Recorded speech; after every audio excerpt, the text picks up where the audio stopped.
Hey, welcome to Southern California, KPFK, Brother Steve Coakley. Hey, good evening, brother. One of our great researchers that have exposed the boule, a phenomenon that most of us in the movement never knew about until you came and brought light, took the sheets off of these Negro Klan members and explained to us what the boule is all about. So what we'd like you to do is tell us the history of the boule, who the boule are, their origins, and the relationship to the ruling class. Thank you, brother. I would thank you for hosting me and my friends here, and appreciate you and all your company. Everybody's excessively intense, and that is the demand of the day. This secret society, this particular black secret society that we'll talk about today, is the first of the black Greek societies, started in 1904. And that word that you said, boule, is actually an acronym. It's a Sigma Pi Phi. Sigma Pi Phi, 1904 in Philadelphia. And for most of our people, we are not prepped to the responsibility of secret society in the American society. Mm-hmm. And this founding constitution, this illegal criminal enterprise, was a Masonic affair. And a Masonry is a form of secret society.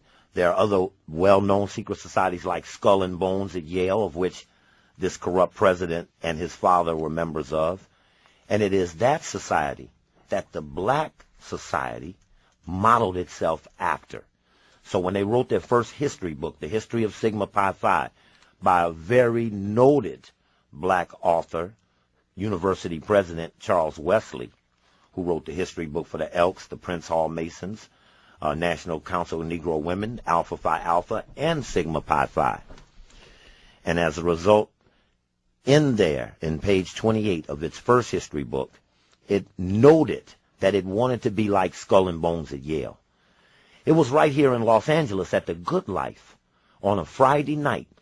If you remember this time, the NAACP had a convention here, and LeGrand Klieg and Marla Gibbs were accused of making inflammatory statements. Working with Dr. Graham's book, The Mannequin Leitmotif. Yes, that weekend, the boule was meeting here, July of 1990. They were having their twice every other year convention, biannual. And it was a front page article in the LA Times by Karen Grigsby Gates, who denoted that these elite black men were meeting in Los Angeles at this time. That was the first. I remember sending someone to the car to bring it in, and we read it from the stage of the boule on July 18th, the day the story appeared, front page LA Times. And I thought it was unusual that the LA Times knew of this society, and I didn't know of them.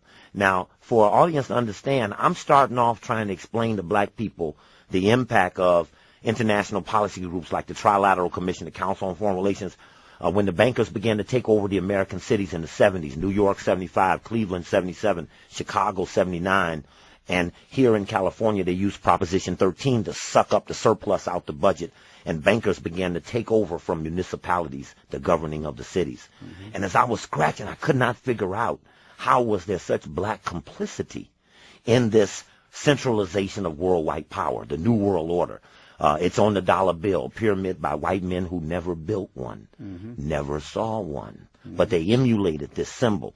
And now comes a series of societies, and now comes forth this black one in 1904. As we began to read deeper, it had another analogy in the story to Skull and Bones. It wasn't until we got the history book that the analogy that looked happenstantial in the story in the LA Times was actually deeper in the actual history book, where they drew attention to Skull and Bones. It denoted that W.E.B. Du Bois was a member, and it began to describe people, influential people in the present-day society, and historically, our university, historically black college presidents are primarily coming out of this, advisors to the king. And that word, that boule word, can be looked up in a encyclopedia. Well, now people don't use them, they use internet. And that's a dangerous thing, a dangerous dependency. But boule, B-O-U-L-E, the Greek version. There's a French version that's a coming together, a conclave, the AKA called their convention, the boule. But the Greek word is what we're looking for, the advisors to the king. The lower house of the Greek parliament is called boule.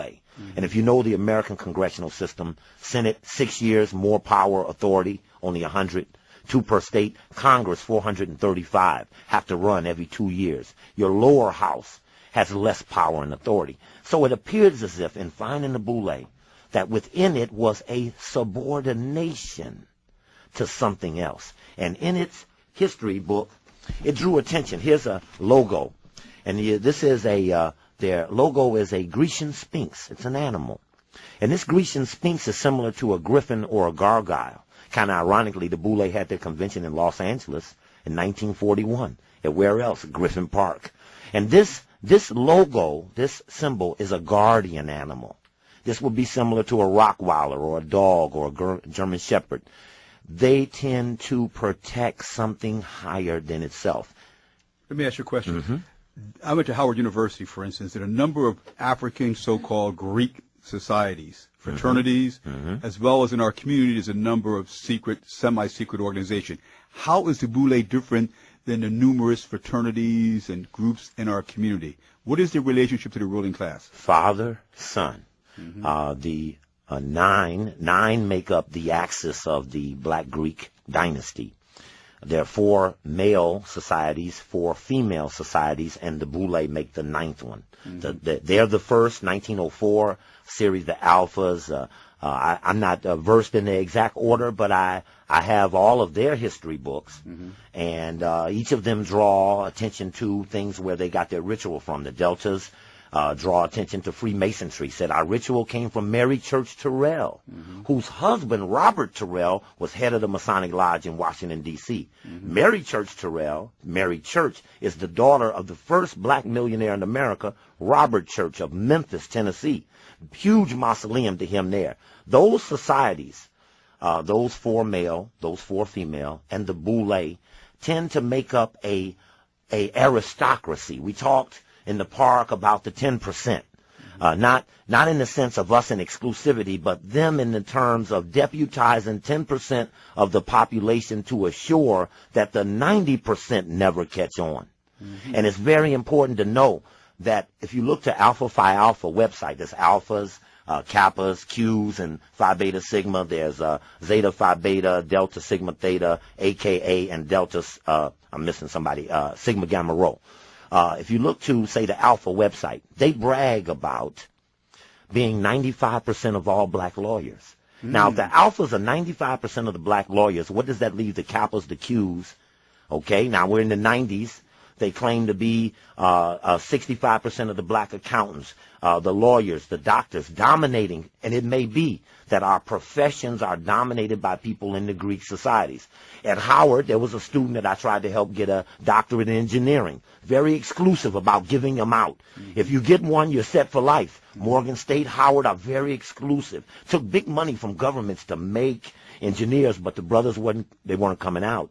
And when we got deeply involved, we found how close-knit, how selective the professional process is. So he ended up at the patent office. He was a Kappa. He said, we have 15 blacks, 1 female, 14 brothers, and all 14 of us are Kappas. Only Kappas going to get in here. And there are jobs all over where we think we're applying for something fair and open. But I would suggest that the ruling class recognized this was a very significant period, Dedon, when they decided that they would give a college degree to a person of African ancestry in America who, after Reconstruction, should have been pretty pissed off. And so they were very weak about it to Africans in America. Only 2,000. So there was this thing they went through, a born man versus the made man. The born man, the king and the queens of Europe, had to deputize people to colonize the lands, the Columbuses and the Cecil Rhodeses who went to Africa. They weren't the aristocracy, but they fought to be gladiators and colonists and explorers. The Lewis and Clark, who were Masons, these men used the societies to advance the wishes of the ruling class, and they set up a system, a circle within a circle, within another circle. Each circle protected the circle within it. So when you look to that Boule logo, you see there's an urn. There's an animal with the wing of the bird, the tail of a lion, and it's got an urn, and it's got its paw over the urn, and it says in the history book number 2 by Hobart Jarrett that in the urn are the names of the people who are chosen to lead the state. which suggests that part of the society function is not to make known who the people of power and authority are. And one of their most serious indictments to this society is what they were used to do against Marcus Garvey. Could you explain that, please? Marcus Garvey, who began to surge for Africa, the Negro was breaking free, doesn't have a good reason to get with the white American establishment. You're right. They don't have a good reason. They're not getting paid. They just built the country, got set free, didn't get the 40 acres and the mule, Right. got reconstructed when they began to move into the southern houses and the Senate. They got reconstructed and knocked back. So there's disarray in our community. And this is before the industrial cities of Chicago and others began to have steel and the stock markets. These are cattle, not bonds, where people began to work, and the South fled to the North to work in those factories. And Robert Abbott, who was a Boule man from Chicago defender, who it was a period when all the black editors were brought into Washington and told that they would have cracked down on Marcus Garvey, and their newspapers were not to be used. The Pittsburgh Courier, Chicago Defender, the Afro-American in Baltimore and Washington. All of these are Boule families, the advisors to the king, this group. So when Marcus Garvey came, whites began to think that maybe assimilation is better. Maybe we can escalate. Let's not let these go. Maybe they don't seem too pissed off about all of this. Maybe they'll forgive these things we did to their ancestors, and maybe we can trick them, have a little, want some more. So as Garvey began to move, they began to see that a Harlem Renaissance could have been necessary, that they could then attract Africans in America into literature and science and the arts and poetry. And when he said back to Africa, he's trying to get to Liberia. So R.R. Moulton, who was a big Boule man from Tuskegee University, who replaced Booker T. Washington, R.R. Moulton became a spy for the U.S. government to coordinate the program against Marcus Garvey in America. We have declassified documents that came out in 1993. The Memphis Commercial Appeal did the story about Martin King, Kwame Ture. A lot of things came out about spying. Well, in that, which did not make the public press, when we actually filed for the documents, there was R.R. Moulton telling Von Demon at Military Intelligence, don't tell anyone what I'm going to tell you about what Marcus Garvey said last night in Harlem. And the letters marked confidential. And, of course, eventually R.R. Moulton, who went to Liberia, was given $5 million to form a committee to keep Marcus Garvey out of Liberia. He never made it. He wanted to get there bad. They put $5 million. Now, $5 million in 1919, man, this is 50 million, 100 million today. Inconceivable. And they rewarded R.R. Moulton for trying to undermine Marcus Garvey. He got the first, check this deep, he got the first black veterans hospital in the United States at Tuskegee. And then what did they give him for reward? Syphilis. You see the reward? See, he got something. No back. But what they got was bad, what they gave him, So let me ask you, so in essence what you're saying is that the Boule represents the buffer class, the petit bourgeois, the comprador buffer class that manages Africa's workers, peasants, students, and middle class in many ways, and are paid well for that. And they receive their direct orders from the European capitalist class. Yes, if you were to look to today, where Boule members like Vernon Jordan, who is managing director of Goldman Sachs, he took Bill Clinton to his first Bilderberger meeting in 1971. The black man took the white man from Arkansas to the big international meeting. Vernon Jordan, former head of the Urban League, who groomed Ron Brown, who then went on to become Secretary of Commerce, killed in a plane crash, murdered, because Boule are considered domestic. Martin King was Boule. Look at the relationship between Martin and Kwame over going against the war. You don't hear anybody in the African-centered community primarily against the war. They're basically accepting it or looking for what they try to get when whites are passing out things like, a grant here, this or that. They don't appear to be focused on that money that's being wasted, those billions of dollars. You saying African and Afrocentric community Africans support the war? They are not. No. I'm just saying they are not pushing against the war. Same way Martin King, I understand what you're saying. when April 4th of you're 67, right. 1 year before he was killed to the day, when he came out of Riverside Church with Kwame in a shirt and tie in the front row, waiting to hear, because he called and said, you got to hear this. He comes out against the war. Boule men are told to be domestic, not international. Mickey Leland was Sigma Pi Phi. He tried to stop a starvation going on in Ethiopia, Somalia. His plane crashes into the mountain. Congressman from Texas, he dies. Ron Brown, Martin King, no question. Martin King became international, and that became his biggest sin. He was financed by some of the greatest foundations America ever had to offer. But if they get beyond the defined limit, then there's trouble. In terms of young people today who are on college campuses who want to join fraternities and sororities, what is your advice? It's interesting, the movie Stomp the Yard. I thought that was an interesting attempt to try to reconstruct the options, because they are catching hell in the streets. There is a rise of Kemetic-centered, African-centered societies that are repudiations of Greeks. And this is on the rise on many of the campuses around the country. And many of those fraternities and sororities, like the American military, were finding reduced numbers. Questions of hazing and brutality. And see, that's an important thing about a secret society, is the initiation or the ritual, which is an act of submission. I would never want anyone to underestimate when someone goes on that line and they beat them or they make them do things or unusual things or ridicule them, that act is an act of submission, and that's very essential to keeping a secret society in order. How do you command that subordination? And so for today, when they're on the campuses, they see the Boule. If you look to the Boule Journal, you can look up sigmapi5.net. You can hit up my website, stevecoakley.com, and then you can link into their website. You look at their Boule Journal, you see what they play up there, the head of everything. They're announcing every key position they have. They're the advisor to every person, every corporation. They're the black head of American Express. You know, we can just walk on down the line of those that roles were theirs and only theirs. No one got past. You know, I noticed that Harold Washington, our black mayors were uniquely Boule. Andy Young when he was Atlanta, Dinkins when he was New York, Bradley when he was Los Angeles. But none of those men were able to groom their man. So Bradley was mayor 20 years, but didn't have Bradley too. You know, Dinkins couldn't turn it over to anybody. Them white folk walked and beat on his door to run him out.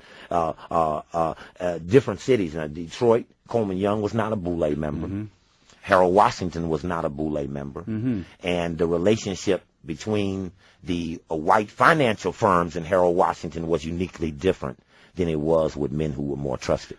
Brother Steve. Yeah, it just made me think about something we had talked about. You know, as a young brother in Chicago, really wanting to get involved in the movement, when I came back from college, there were various options. Was in Chicago, and the black politics at 75 was still dominated by Mayor Daley, Ralph Metcalf, who was the first person to break away, whose assistant was Harold Washington, who eventually became the mayor. That first congressional district, which Bobby Rush, former Black Panther, is the congressman in now. That district, we had Hakeem Mahabuti there. Bobby Wright was on the west side. The NAACP, the Urban League. Elijah Muhammad. Yes, I was going to say, the minister actually came to Chicago just a couple of years later when Elijah Muhammad died, and he was brought in from New York and then stripped by Wallace D. And he stayed in Chicago.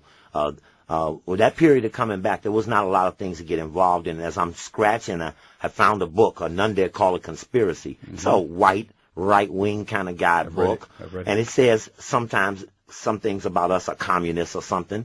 But I looked through that and I saw relationships with General Electric and Exxon Mobil, and I looked at all, and these relationships I started to research. It wasn't until I found them in Chicago that Chicago accepted what I was trying to say. We used to have one radio show came on WJPC, Johnson Publishing, who is Boule, Ebony Jet, etc. And Vernon Jarrett was the host of the show, who I didn't know was head of the Boule at that time, Chicago Tribune columnist, started AXO for the NAACP. And one day I called in and I was trying to explain some of this stuff, and he cut me off. He said, we're not going to have any of that. I didn't know he was Boule.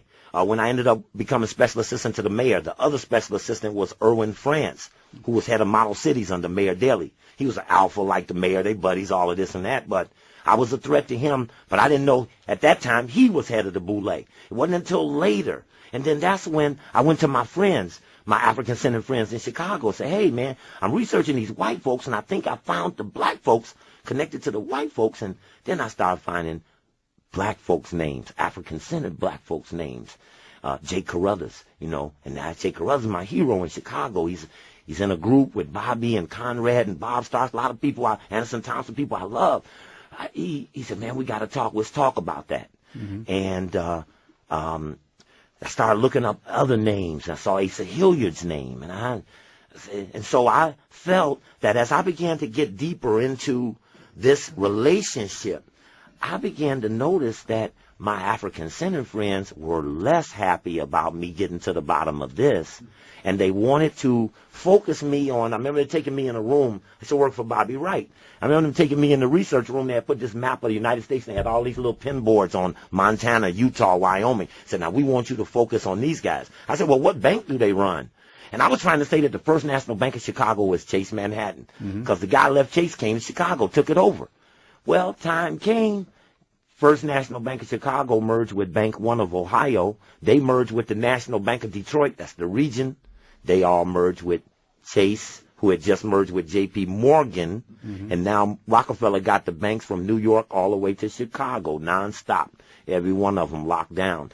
But the Chicago was resistant to accepting this focus. See, why aren't our people focused on ExxonMobil? Why aren't no protests against high-ass oil prices, you know? I make my children know who's on the boards of all these corporations, the private equity firms that own all of the stock, Vanguard, Wellington, Global, Barclay Global. These companies are obscure to our community. We're not knowing. We're not focusing on the white supremacy that's coming at us. The Klan is not a threat to our African community. They're not coming in the neighborhood, but Chase and Goldman Sachs and Lazard Perez and Standard & Poor's and Moody's, obscure bond rating companies that can control cities that our people don't mess with, you know. I showed in Chicago and Cincinnati, which had one of the best boycotts of any city. It is. I mean, it was, and it still went on. Just last weekend, they tried to come back with a big festival. Mary J. Blige pulled out. Some more people pulled out. Kind of made it lose money. And but there in Cincinnati, we targeted 3 people: the Taft family, which runs the state, Skull and Bones. Taft family still today. The governor was just left as governor. We targeted Procter and Gamble, and we targeted Carl Linder, who owned Chiquita Bananas. And when we got through harassing Chiquita Bananas, some of our friends at the radio station there had stock, $119 a share. When we finished with him, it went to $5.40 a share, and he sold Chiquita. Now, what I'm trying to say is there's a vulnerability in America that has not been exercised by our community because our secret societies have been pledged never to tell us those vulnerabilities. They work for them. They patch them. They protect them. They act like they don't exist, but they serve them. And they never utter against them, even never whisper to us. If you saw on that Boule tape when we were there messing at the convention, I told my buddies, we're not here to recruit them. We don't want them to be better brothers. We want to warn them that if they're the guard dog on white supremacy, when we jump the fence, what you going to do? You going to bite, you going to fight, or you going to run out and let us get to who we after? But how do we get to who we after when we got all this wing and wang out here, all this distraction, all this misfocusing, and then is there complicity in our community? When some people killed Martin King, when some people killed Malcolm X, did that neutralize our present leadership, who are byproducts of assassination? Did this put us in a bind? Do we have a lot of old paper out there that white folks work when they want to keep us in a bind that we don't seem to talk back? How can they make $10 billion in 90 days in an oil company that was broken up when a white woman attacked them in 1911, Tarbell? They broke them companies up, them Standard Oils.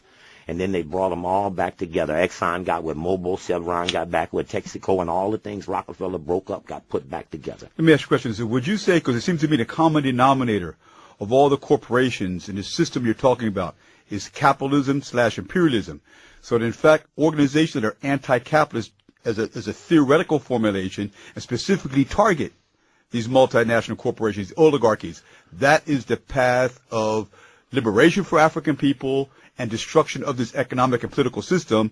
And maybe that's why also in this historical period we exist today, you find that very few so-called African nationalist or progressive organizations are anti-capitalist. In fact, what they're saying is we want to be part of the system as opposed to attack capitalism, but we want black capitalists instead of European capitalists.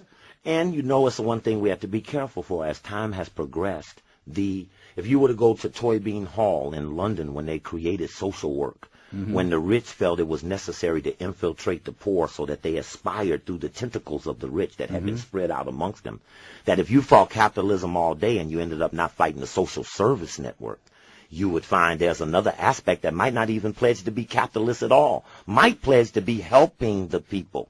But most of those social service networks are either financed by nonprofits, churches, foundations, the state, cultural affairs departments of different different cities, we can go down a whole list of these funding sources.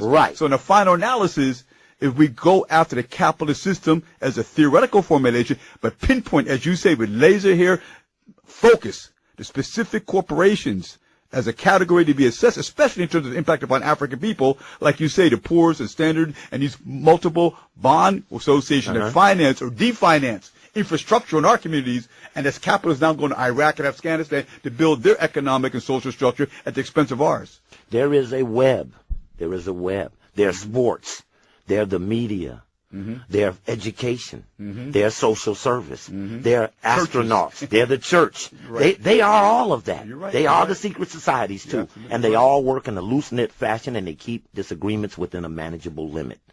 Let me just say a couple things real quick. We've got about 60 seconds. And I want you this to give Saturday, out your website. This Saturday at the FIBA Center, I'm going to give a free lecture. This Saturday, the Los Angeles South Central Study Group, been meeting there for 7 years, 10 a.m. or 10:30 a.m. this Saturday at the FIBA Center on 57th and Crenshaw. September 11th, we're going to Washington, D.C. The adverse impact of 9/11 on the African Center community must be articulated. We are faceless in the scheme of terrorism and misappropriated finances of Iraq, etc. This Saturday, 10 o'clock, stevecoakley.com. You can reach me at area code 202-256-2097, area code 202-256-2097. Don't send me no email on that website. I won't read it. Call me.